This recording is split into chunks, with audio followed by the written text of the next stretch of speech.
Assalamu alaikum and welcome back to my channel. Today in this video we'll be studying four topics: Pidgin and Creole, multilingualism, bilingualism and sign language. These are the topics that comes under the sociolinguistics that has a separate chapter in R.A. Hudson and Peter Roch, language varieties. So let's begin.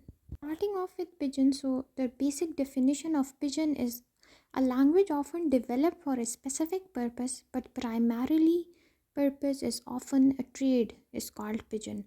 Pidgin basically language अब कुछ लोग certain parts of the world से आते हैं, connect होते हैं, so they have different languages, right? So in order to communicate with each other for the purpose of trading on or any business organization, they form a language that is known as Pidgin. Okay, for example, four different nations, they have to make a contact for a specific purpose, and that purpose, let's assume, might be trade. Therefore, they would develop a language that would be understandable to all of them, and they would use that language for specific purpose. Apart from that particular language, have no function and no utility.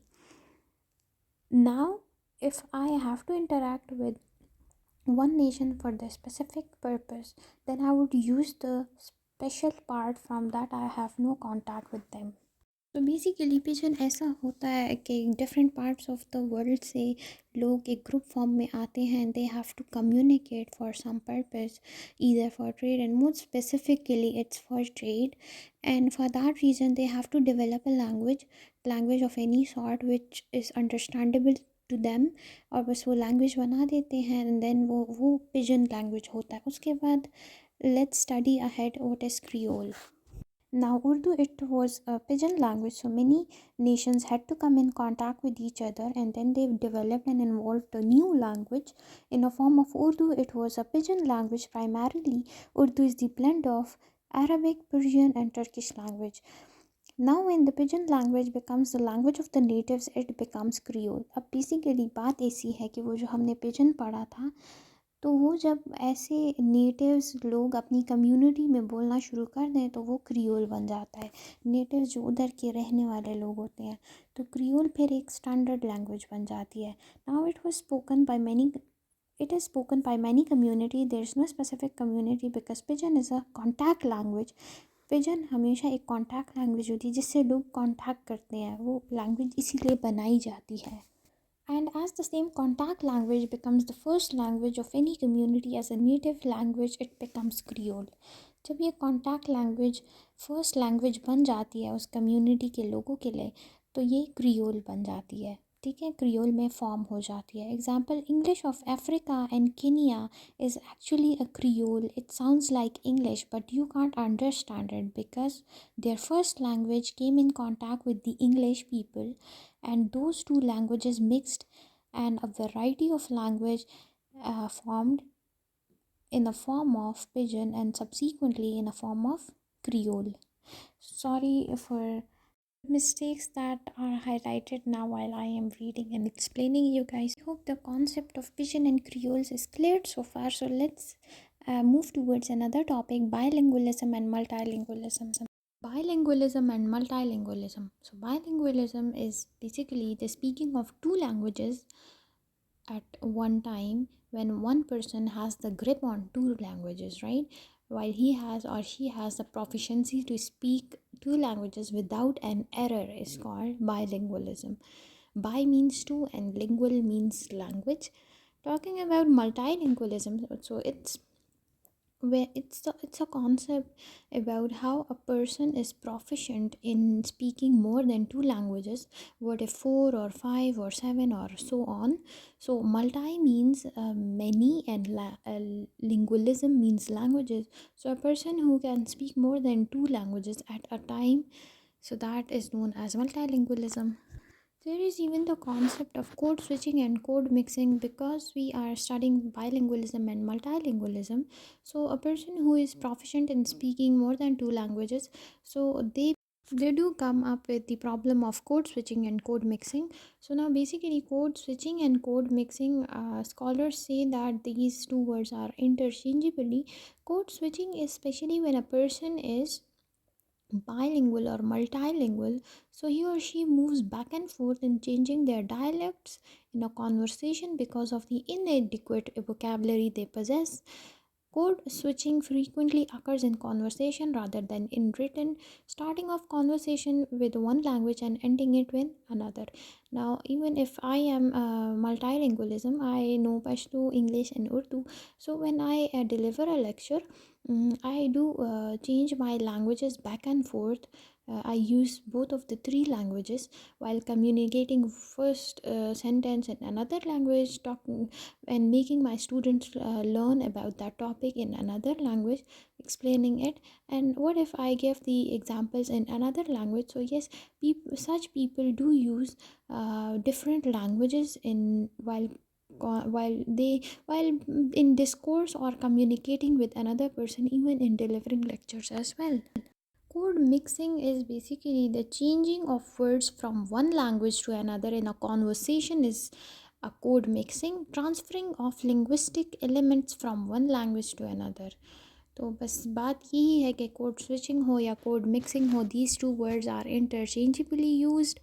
एक language आप बोल रहे हो, even now while talking about these topics, I am back and forth changing my languages, right? Even in the explanation I used Urdu, talking about reading, so I did it in English. So these are the languages which I do use it back and forth. Talking about sign language, people do say that sign language is actually known as English language. Experiments have been shown that sign language have been involved from French language, as French really influenced English language. Many of the words were borrowed from French to English. The background of American sign language is that there was a minister of America who went to France and brought a teacher from there who taught sign language to the people, and who were unable even to speak also guided other people who were around him. So American sign language took the beginning from here. तो बात ऐसी है ना कि in languages we do borrow words from other languages. And talking about sign language, so yes, even in sign language we did borrow other terminologies. Sign language consists of four parameters, that how a sign indicates what kind of principles and meanings. There are certain rules and features of sign language. So let's begin with that. First we have orientation and shape, then application and examples. So how the gesture and the movement is made, the shape is made by the hands, arms, and body parts. If one is thankful to another, simply they would make certain sign which shows the act of what they are saying the act of thankfulness, while vertically uplifting your hand to your chest between your lips and then bowing your head down. This shows the act of thankfulness. So a shape is made explaining different words. For example, the fingers are bent or not, while the hand is moving or not. This shows every movement shows different meaning. Orientation is the rounding of the hand, the gestures, the movement made by the hand to show a proper meaning related to a particular word. Location, for two words there would be same shape and orientation structure, and its location would be changed. For example, there's a word summer. In American Sign Language they use a sign which precedes or exceeds eyebrow and describes the idea of a summer. Another word in the example below is shown. How do we describe ugly? So ugly is a word that is described by the same shape and distinct features of the orientation of the hand vertically moving down lifted from the eyebrow. So it indicates the meaning of ugly. In a sign language, we did talk about the movement of the hands, which would show if we are moving our hands fastly or slowly. So it would definitely indicate different meanings. So uplifting a hand, downlifting a hand, fastly moving or slowly moving simply indicates different meanings because it's a sign language. And while in a sign we do get different meanings from each sign, while what if the shape and the size or the orientation of the gesture would be same, but sometimes meanings are different. In the context of verbally speaking few things. So while talking we do have exact specific meaning of that particular word we spoke, but in sign language the movement or the shape or the yeah, or the orientation does indicate what if sometimes the same meanings. Facial expressions and figure spellings, you the sign language by moving our own body parts, or so by using sign language how facial expressions would complement the sign language. How would be the facial expressions meaningful to sign language? For example, saying thank you, so a smile would be present on the face, bending your head downward for showing respect. Figure spellings by counting the numbers or learning a name on the tip of the finger definitely shows the kind of a sign. Visual movements, the interpretation can be taken out of sign language, different meanings of a sign, single sign or gesture. For example, if somebody looks at someone, so their interpretation would definitely be different from each other. The other person is angry, looking towards the other, looking indeed jealous towards each other. So it is concluded that sign language consists of different interpretations and meanings. So whereas spoken language have only one meaning. So I hope these topics were clear to you guys. Thank you so much for watching my video. Kindly like, subscribe and share. Comment down below if you people are having any queries regarding my channel.